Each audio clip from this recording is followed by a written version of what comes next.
The number one vector, the way that ransomware gets into an office is through email. An email attachment or something that looks like it's coming from another office or a friend or whatever. You click on the link. At that point, it's game over. The other one that's not as much as email but not far behind is an unpatched operating system.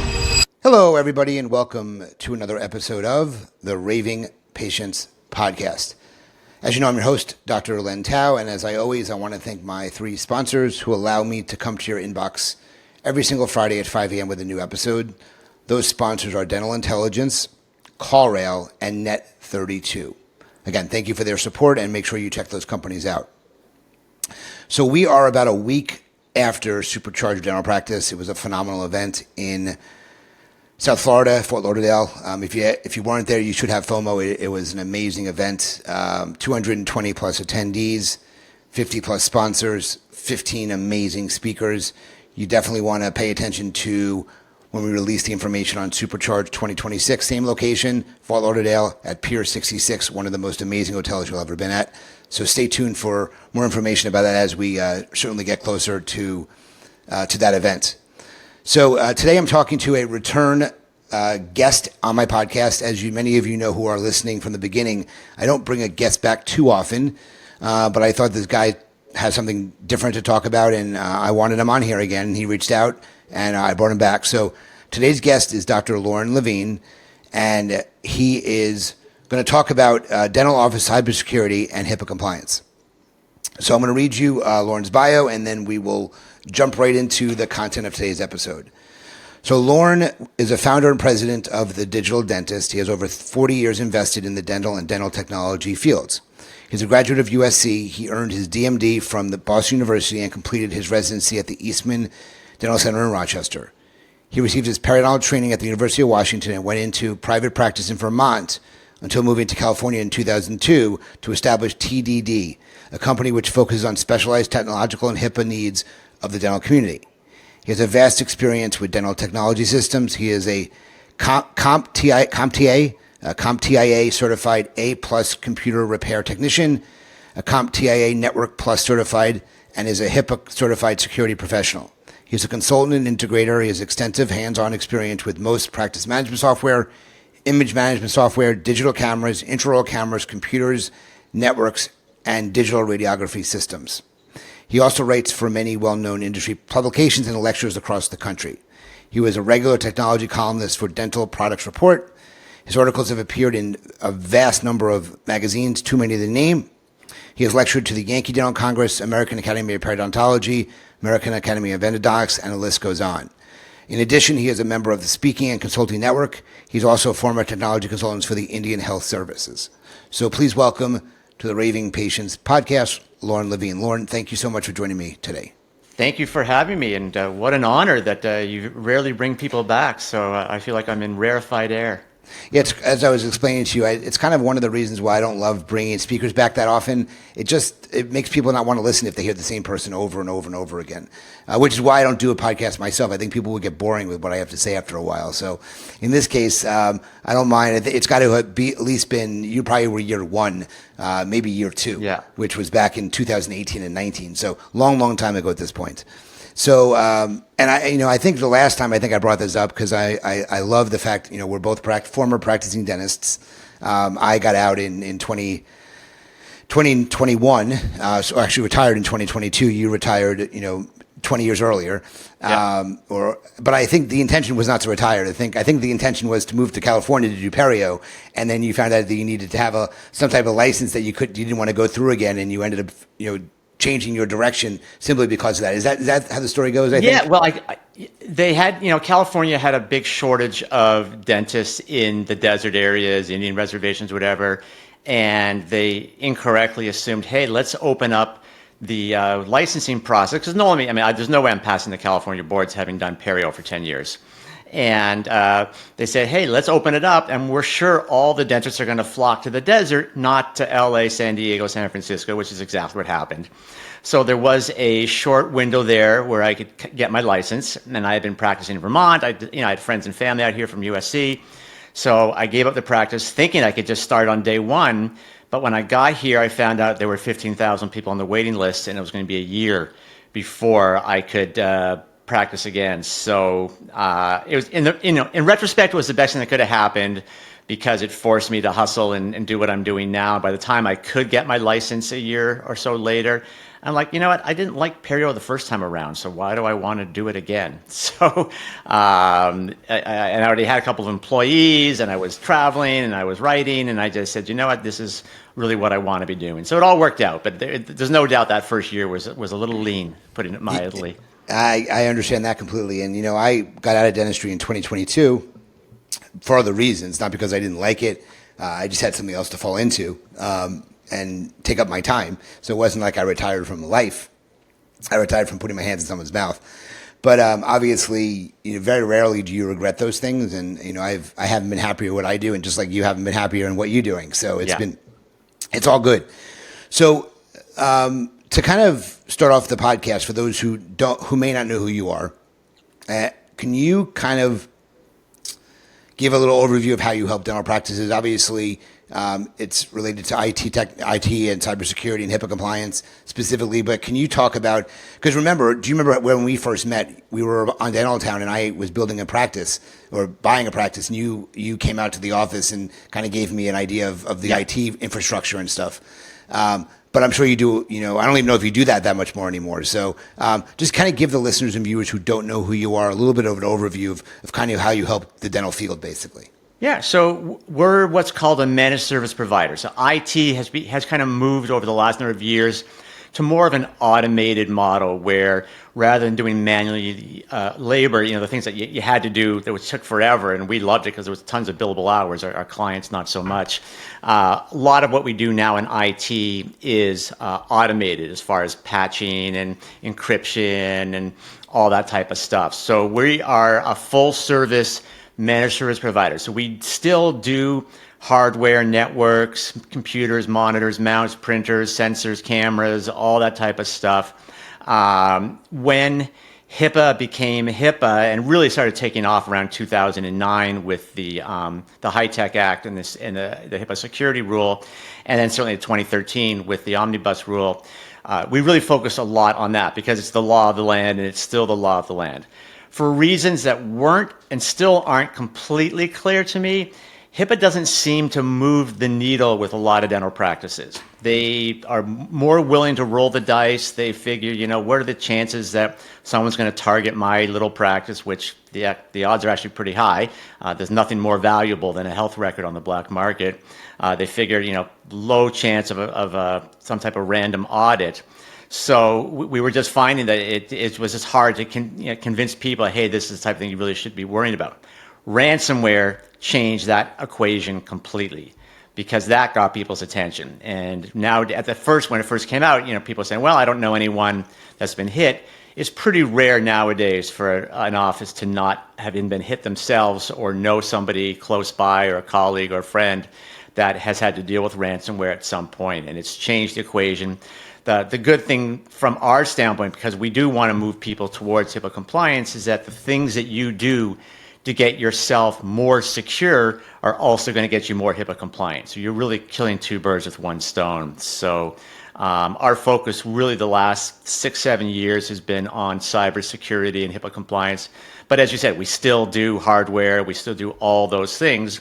The margins in hardware are so tiny, and people say, well, I can go onto Dell's website and they'll give me special financing or whatever. And I say, fine. I mean, we're making $20 a computer, so I don't care. I'm not putting my son through college on that, so I don't really care about the hardware. But the software and the services is where we feel that we can make a difference for practices. Got it. That makes a lot of sense, and thank you for clarifying kind of where you position yourself in the industry now.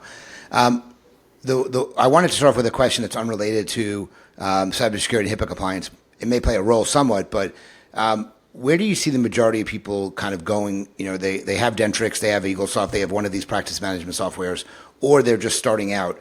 Are you seeing a big shift to the cloud? Is there any advantage or disadvantage to going to the cloud? Obviously, cloud's been around for a long time, and there's still obviously a tons of people still on servers. So what do you see the industry looking like now and then 5-7 years from now? Yeah, it depends on the situation because usually, someone can out of school, they're saddled with hundreds of thousands in debt. So they're looking for, the least expensive option. So a lot of times they're moving towards something like an open dental or similar where there's a much, more competitive pricing model. I have two kind of pet peeves with cloud. Number one, and I'm talking about this only when it comes to solo practices, people that have a single location. I think cloud is far and away the best solution from the dentist standpoint, from an IT standpoint, when you have a multi-location setup. But for single location, I think it has more limited value. So number one is that it's fairly costly. It depends on the add-ons that you get, but it's rare to see a plan that's going to be less than $500, $600, $700 a month. My second pet peeve is that a lot of those companies, the way that they will market that higher price is to say, yeah, but you're not going to need a server. You're going to need different hardware. And we have a ton of practices that are on cloud-based software, and pretty much all of them have servers. Because even though it's true that the bulk of your patient information is in the practice management software, there's usually multiple other sources. It might be QuickBooks or Invisalign or email or Word documents or spreadsheets or, you name it. Anything that has a patient name, a date of birth, a chart ID, a phone number, a photo, that's all considered electronic protected health information. You have to audit and log it. You have to back it up. You have to encrypt it. Significantly easier to do with a server than it is with a workstation. So most of our clients who are on a cloud-based software they still have a server, they still have digital x-rays or CAD cam or cone beam or whatever, so they still need beefy computers, so they're really not saving anything from the hardware standpoint. So, and they don't really, HIPAA doesn't care that you're a cloud-based practice management software. So you still need to do all the things that you would have to do, even if all your data was residing in the office. So we don't think there's as much of an advantage especially for someone coming out of school with a limited budget or a solo practice. But as I said, for multi-location, I think cloud is easily the best way to go. I'm not going to have anybody, or I don't want you to think there's any bias here, but do you have any specific cloud-based platform you prefer over the others, just out of curiosity? Open Dental has their cloud base, which I think is a great software. Curve's been around forever. Dentrix Ascend, they had a few bugs at first. They seem to be coming into their own as well. Those are the three most common ones that we see out there. Every day there seems to be some new ones coming out, and you're seeing all these KPI softwares, and they're increasing their list of features that they have. So a lot of times they're getting into practice management as well. So that's the beauty of being in this field, is that it's constantly changing and it's constantly evolving. So I don't have a personal favorite. I think they all kind of do the same thing for the most part. Most people find that their practice management software is not going to do it all. They're typically going to need some third-party program like a Yappy or Solution Reach or Demandforce or one of those to really increase what they, the features that they need in their practice. So it's there's no one size fits all, unfortunately. Got it, and I agree with that 100%. There's not one program that will solve all your problems in the practice. You're always going to need to integrate with some third party for something, and you need to make sure it's easy to integrate with, because sometimes these cloud-based lock you out, and it makes it a lot more difficult. Right. To add third-party software in there. BirdEye is great. The people should definitely be integrating with that. and BirdEye integrates with most of the platforms out there at this point. So, all right. So let's jump into the ransomware and cybersecurity stuff. So you mentioned, ransomware being a big deal. The records are very valuable to somebody on the black market, or the dark web, as they like to call it. So obviously, ransomwares are becoming more and more common, I guess would be a good term. So how do you prevent it? How do you recover from it? Is there anybody who's more of a target than others, or is it random? Talk to us about the way these criminals, I guess, or the hijackers are kind of targeting a specific office or a group of offices. Again, how do you prevent it? How do you recover from it? So the number one vector, the number one way that ransomware gets into an office is through email. An email attachment or something that looks like it's coming from another office or a friend or whatever. You click on the link. At that point, it's game over. The other one that's not as much as email but not far behind is an unpatched operating system. Many of your listeners are probably aware of the fact that we're recording this here on the 6th of October, that in a week, Microsoft is ending support for Windows 10. And it's not because we don't care about the support that much, because most of us never call up Microsoft to get support. The big deal is that they're also stopping patches. Now, they do have an extended program, which is virtually impossible to figure out how to actually get it in your office. Because if you're doing it through your office, it's supposed to be through a business account, which means you're using volume licensing. It's not as easy as on the consumer side. So in theory, you can extend it for about a year or so. But that's the big problem, is that once that operating system is no longer being patched, you're at risk. So, for me to say, well, here's the things that you need to do, I mean, we could spend 3 hours doing that. For me, there's basically a kind of a three-pronged approach that we take. Number one, what can we do to prevent it from getting into the office in the first place? Number two, if it does get through, how do we deal with it? And number three, if all else fails, how do we recover? So the number one thing that we would recommend for an office, and we already talked about one of them, which is making sure that your operating system is patched and current and up to date, is a firewall, a real business class firewall. Every cable modem out there, every router has kind of a rudimentary firewall built into it. Windows has one built into it. We're recommending business class firewalls from companies like Sophos and SonicWall and WatchGuard. If you're spending anything less than about $500-600 on a firewall, it's probably not doing the things that you need it to do. So and most of the better firewalls out there actually have an anti-malware subscription that you can use, so that you're getting a better class of firewall. They're doing more filtering at that point. I always like to think of it kind of like a funnel. That that's where the stuff's coming in. You're going to really limit what gets through if you have the firewall and a patched operating system. Unfortunately, that's not foolproof. So let's say it does manage to get past that barrier. You need to make sure you've got some really good antivirus, anti-malware, anti-ransomware, whatever term you want to use. I don't think that the built-in software for Windows, which is called Defender, is particularly great. So we're normally recommending third-party as well. Again, we use Sophos, InterceptX, or Hitman Pro, or there's other ones out there. Here's the challenge with everything that I've mentioned so far, is that a lot of the newer ransomwares are what we call zero-day. They're so new, your software, your firewall, it doesn't know that it's a virus, doesn't know what to do with it. About 5-6 years ago, we started recommending a type of software called application whitelisting.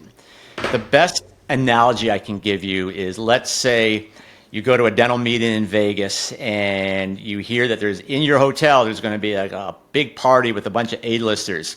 And you decide, hey, I'm staying here. I'm just going to go crash that party. And you get to the front door, and there's a very large bouncer with a very short list of names. You ain't getting in.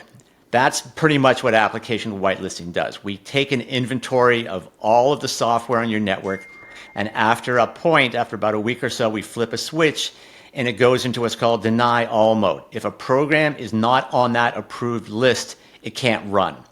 All viruses, ransomware, whatever, is just a program. It's just a series of instructions that tells it what to do. In the 5-6 years that we've been doing application whitelisting for our clients, we have yet to see a single virus hit any of those offices, which is not something that I could have said beforehand. That being the case, as I said, nothing lasts forever. We have never seen it happen with application whitelisting. It doesn't mean that those criminals aren't going to find some way around it. So if all else fails, number one, you need to have a really good backup and disaster recovery system, something that you test and verify on a regular basis, both local and off-site. I think cloud is the easiest way to do it. If you want to schlep hard drives home every day, at the end of the day, all the power to you, but I think cloud's a lot easier. And then we also really highly recommend you have a really good cyber liability insurance policy that's going to cover you for downtime, business downtime, loss of income, all that type of stuff. A lot of people don't know this, that back in 2016, Health and Human Services wrote a memo that they consider a ransomware attack, if you get hit with it, to be a breach. unlike a lot of HIPAA, which is very ambiguous and open to interpretation, the breach notification rule is not. It's very clear cut that if you've suffered a breach, you have to notify all your patients in writing, which I think would be terrible. Be listed on the Health and Human Services website. We call it the Wall of Shame. Be listed, notify the local news media. It's not something you want to have to go through because they consider, we don't think of a breach necessarily in those terms. We think of a breach, well, someone hacked into your network or you lost a thumb drive or a laptop. The way that they define a breach is loss of control of your data, which is exactly what a ransomware does. It locks the files. So in those cases, if you're hit with ransomware, you have suffered a breach and have to go through the breach notification. So for those reasons, that's why we're so focused on prevention versus having to deal with it after the fact. Even though a good backup should get you up and running in 10, 20 minutes if it's done properly. Offices that we work with that get hit with ransomware are usually down at least 2 to 3 days because it's not enough to have a backup. If you haven't removed the ransomware from wherever it came in, it's just going to be sitting there waiting for you to restore your data and hit it again. So we have to make sure it's gone, and that's the time-consuming thing in the whole process. What is the cybersecurity liability plan normally run? Is there on the market? Yeah, it depends a little on your production. When we work with an office, we're not insurance agent. We're just acting as a middle person. We don't mark it up just to find, and we have like an agent that we work with that'll get us multiple policies. We're usually seeing for people that have anywhere from 500,000 to 1.5 million a year in production. The policies are ranging from about 800 to 1,500 a year. Not too bad. Again, it depends on the code payment and the deductible and things like that. But 1,000 is kind of like the sweet spot that what we're seeing. It was a lot less, and then when COVID hit and everyone was getting hit, then that changed. That changed the calculus. But I think it's still, compared to the downside of not having it and what you'd be going through. We've seen, typical, when we do it for our clients, we're usually recommending a $250,000 policy. They can get more if they want, but first-time offenses, usually you're somewhere in the $50,000 to $100,000 range with fines and penalties or some type of settlement. So you still want to have a fairly decent amount of coverage in place. Got it. And then for those listening who are going to say, no, they would never target my office, what percentage of practices do you think get hit with a ransomware attack, at some point in their career? What depends? Well, what percentage get hit, or which ones admit to it? Okay, makes sense. So yeah, I'd say, it's a good question. Based on my, it's anecdotal evidence, I'd say probably 20 to 25% of practices are getting hit at some point. Most of them are not telling people about it. I'd say the ones that we know that have been hit, less than 10% of those are ever declaring a breach, even though I tell them that, by law you're supposed to. I'm not about to, it's not my job to report them, but that is, it's the onus is on them for that. There is some statistics that show that people who are hit with ransomware get hit a second time at like an 80% higher rate than people who were never hit in the first place. So wow, unfortunately, people don't learn their lessons. Yeah, that's crazy. All right, let's talk about HIPAA. HIPAA is another big, I don't say big topic always. Obviously, when it comes to reviews and violating HIPAA when you respond. But what about HIPAA and doing a risk assessment to see if you are, there will be a problem in your practice? So can you talk about that? Yeah. So one thing that I would always caution people, if you're working with a company and they promise you, we can get you 100% HIPAA compliant, we guarantee you'll pass an audit, run. It's impossible. There are 700 pages of rules and regulations. If you look at some of the biggest breaches and settlements out there on record, the number one is Anthem. They had a $16 million fine. Most of those companies that are hit with these big fines and penalties have multiple HIPAA compliance officers on their payroll. You as a solo practitioner don't. So, you are definitely at risk with something like that. Where we find that most practices, in my mind, are falling short is that they haven't done a proper risk assessment. And the challenge in doing that is if you actually look at the HIPAA law about doing a risk assessment, there's literally one sentence. It just says you have to do it. They don't give you any guidance.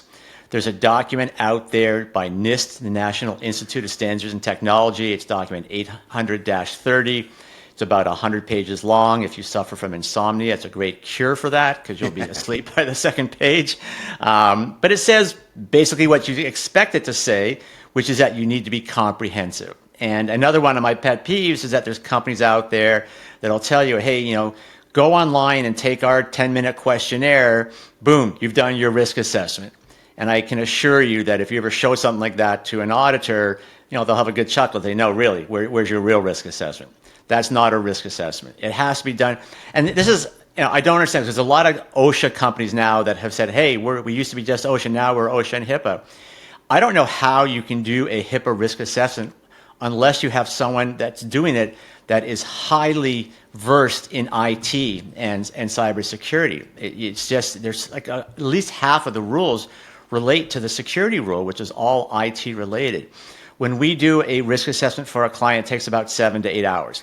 We only need them for about 5 minutes to get us onto the computers, and there's a questionnaire that they'll go through that takes maybe 20, 30 minutes.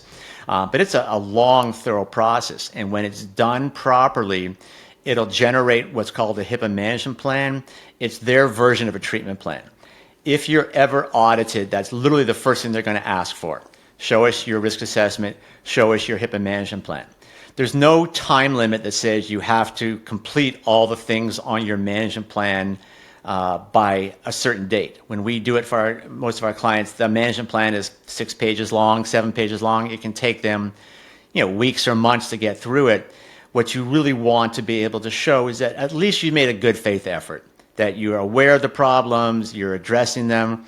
I always caution people, if you're going to do the risk assessments, which there's a HIPAA law, you have to do it, it's not really optional. You should be prepared that whoever's going to be resolving those issues, and again, I think it really should be an IT company, you're looking at probably 5 to 10 hours of labor to resolve all those things, not including if there's things like if you don't have a good backup in place or patching or encryption or whatever, you're going to have to get all those services as well. But just the labor part does take a fair amount of time as well. Got it. No, that makes a whole lot of sense. When I was in practice, you talked about a backup and how important a backup is. And when I first started out, I was taking hard drives home every day with the latest, the backup from the day before. And I know you mentioned unless you want to do that nowadays, it's better to go cloud. So obviously, with the advent of technology and how advanced things have come in a short period of time, talk to me about the latest or the best way or the best option for people looking to have to back up their data, because I'm sure there's tons of options. There are. And listen, a patient goes to 5 dentists, they're going to get 5 different treatment plans. You go to 5 IT people, you're going to get 5 different recommendations on how to do a backup. As I said, I happen to love cloud because I just think it's a pain in the rear to have to take the drives home. That being the case, there is value in having a hard drive backup that you remove from the office. It's a concept that we call air gapping, where it's physically disconnected. It hasn't happened yet, but at some point, a virus that hits a local backup is also going to be able to spread to the cloud backup, and then it's game over because now you have no good data left. So you can make the argument. I wouldn't necessarily do it daily, but maybe on a weekly basis or a monthly basis, you take a backup and take it home. So what I have found to be the most effective is a 2-pronged approach.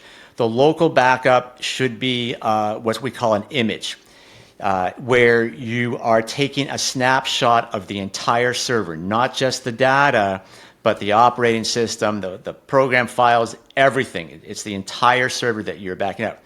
And you want to put it onto a local device. If you're budget limited, you can put it onto an external hard drive. Ideally, what we prefer is that we want to convert that local device into an emergency server. So what we do is we'll just take like a souped up Dell computer with 4 terabytes of storage and plenty of memory, and we'll virtualize that backup. So there's a virtual copy of the server on that backup. If your server goes down for any reason, we flip the switch on that backup server. It takes 10, 20 minutes. You're up and running as if nothing ever happened. Now, it depends on when, if you do the backup like most of our practices at night and you go down at 4 o'clock in the afternoon, it's possible you're going to lose that day's data. We don't typically do intra-day backup just because they tend to get corrupted a lot. Having that local image that you can restore quickly is great, and 99% of the restores that we do are from that. Not going to help you if there's a fire, a flood, or theft.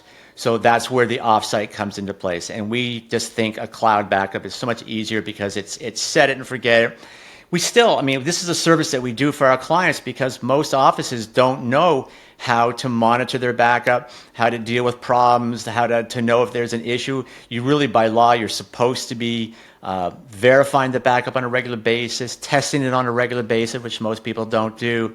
You have to know that the backup works, and that's whole part of the process. So we're still going to always recommend that you have someone that knows what they're doing to be able to handle that for you. But we have found that the combination of the local and the offsite, we only had one office in 10 years. They ended up losing up their data. It was an office in Paradise, California, which burned to a crisp a number of years ago. And we had an older system in place for a backup. And we always encourage people to send us their initial backup that we would send to the cloud, because we were always doing what's called incremental backups, where it was just the new or the changed files. But you have to have that base file to be able to restore, even no matter if you got like 3-5 years worth of incrementals. We didn't have the base. We had never followed up with the client. So even though we had 3+ years of incremental backups, we couldn't restore it. And it changed how we do our backups. But it's not something you really want to mess around with, and you need to know that it's working. And it's I think of it kind of like car insurance. You may never need it. The one time you do, you're going to be awfully glad you got it in place. Makes a whole lot of sense. The last topic, best practices for cybersecurity. Can you shed some light on that? Best practices, there's just so much. We normally would have like a checklist that we would go through an office, but I think, as I said, I think it all kind of starts with that risk assessment and the management plan.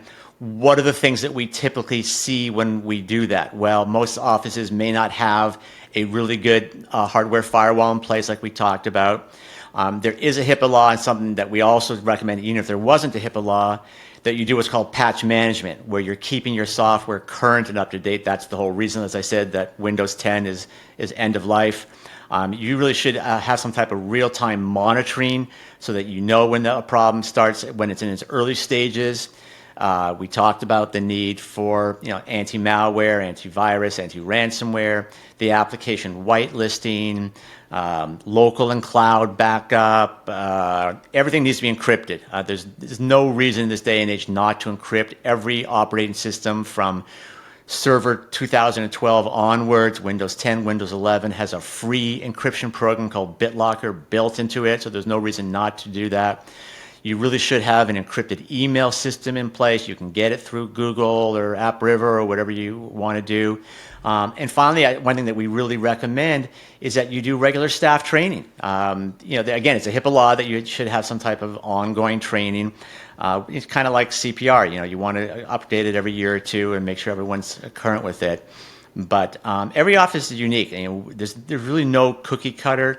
But it's rare for us to find an office that doesn't need all those things that I was talking about. Got it. So as we kind of end the content portion and switch to the Q&A, is there anything that we haven't discussed that you wanted to touch base on? No, as I said, I don't want to sound self-serving, but I really think people should, at the very least, consult with someone that does IT in the healthcare realm, because you want to get as HIPAA compliant within reason that you can get.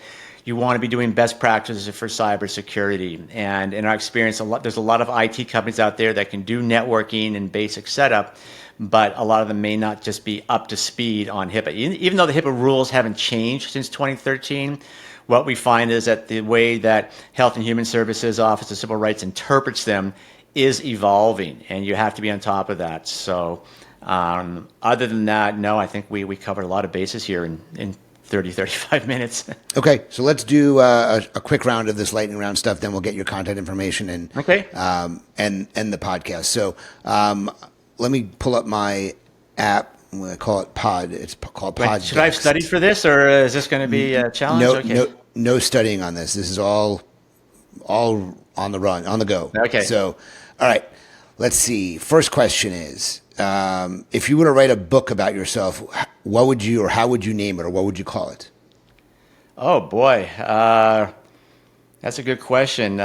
Risen from the ashes, I guess. I mean, when I came to LA and I couldn't work, couldn't practice for a year, I was eating a lot of cereal. I was really, it was tight to the bone, and I got so lucky between Howard Ferran wanting me to moderate all the Dental Town forums, and Joe Blaze, who wanted me to be the technology editor for Dental Economics. It just took off, and I think it's, I made a dumb decision to come out here not knowing what I was getting into, but it worked out okay. I like that title. That's good. What book have you read multiple times, or what is your favorite book? Gemini Contenders by Robert Ludlum. Love Robert Ludlum book, and I've read that book 3 or 4 times, and I kind of know how it ends, but I still like reading it. Okay. What have you learned from the most successful person you know? I think it was about life balance. When I was first starting this career, I mean, my son hadn't been born yet, and I was going pedal to the metal and lecturing 25, 30 times a year. You've been there, you've done that, you know exactly what I'm talking about. And once my son was born, and I didn't want to keep missing all those parent-teacher conferences and soccer games and all that stuff, and it's just becoming more balanced. And I play pickleball now almost every day, and I work out, and I take time. And it's the beauty of owning your own business, or for people listening, owning your practice, you can make that time. You just have to take care of yourself. Got it. What 3 adjectives describe your strengths? I don't know. Intelligent, hardworking, and modest. Hey, nothing wrong with that. That's such a hard question to answer. Yeah, I don't know. I know. I think I'm kind of down to earth. I'm Canadian. We tend to be kind of nice people, other than when we're beating up on the Yankees. But it's okay. How do you define success? It's a good question, because it used to be financial, and I don't look at it that way. I think about when I'm gone, when they're doing the eulogy for me, what I want said. He was a good father. He was a good husband. He was a good guy. He was dependable. That to me is successful. It doesn't make a difference how much money you make. Got it. Who is the one person you love to have as a mentor? God, I would love to have it. That's not a current mentor. If it's not a current mentor, someone in the industry or someone in life that you would love to have as a mentor that's not currently a mentor. Richard Branson, I think. I've just been so impressed with what he's done in his life that I think there's so much I could learn from someone like him. Okay. What is the number one tactic you use to stay organized? Outlook. I have everything goes into my calendar. I know where I'm supposed to be, when I'm supposed to be. Nothing goes on sticky notes. I have it all in one place. Got it. When you were a kid, what was the first thing you wanted to be when you grew up?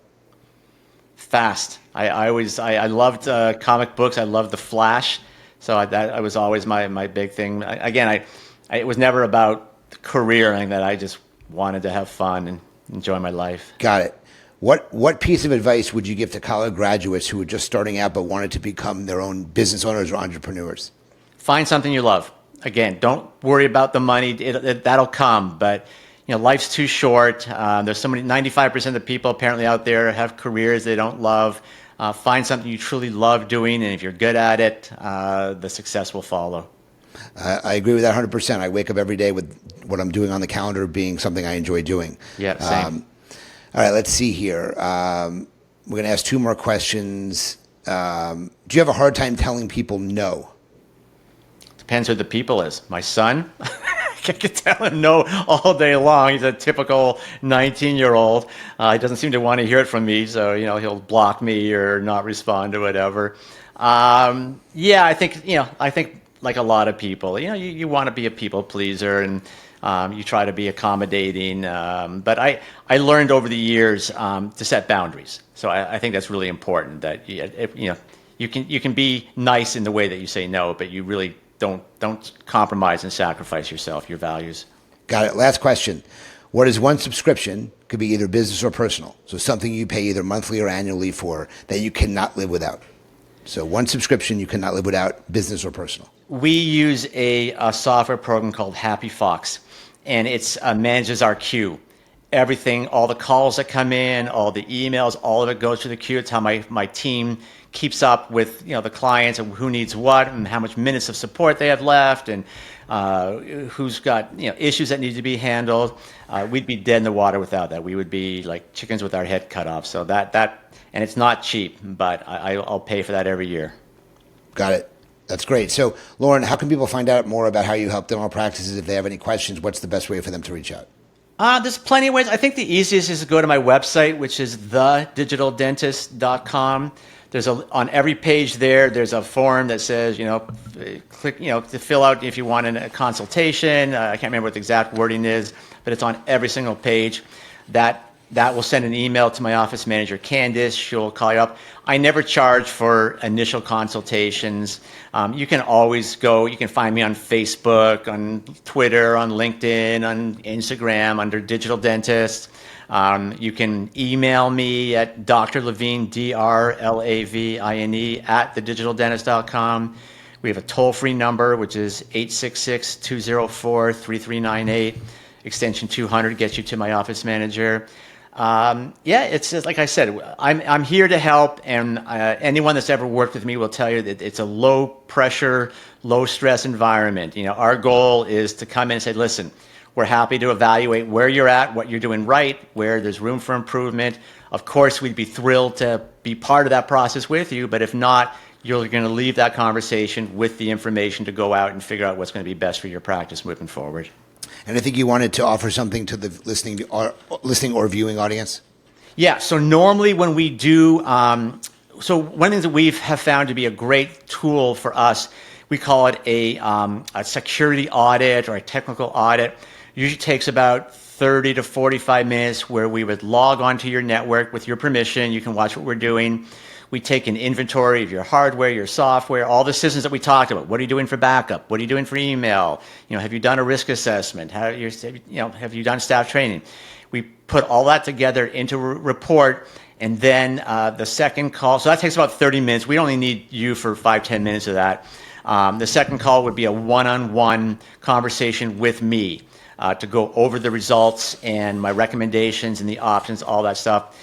We typically would charge for that audit, but for any of your listeners, I'm happy to waive that fee. So no charge for both the audit as well as the phone call with me afterward. And plus, it's rare that someone will get a proposal from me and call me up afterwards and say, hey, looks great. Here's my Visa card. Let's do it. I mean, I would love it, but it's, that multiple questions and tell me more about this and do I need that? And again, I'm not going to charge you for any of that time. The goal is to come up with a plan that works for you, but if it doesn't, you have the information to go out, take that to another IT company and find a good fit for your practice.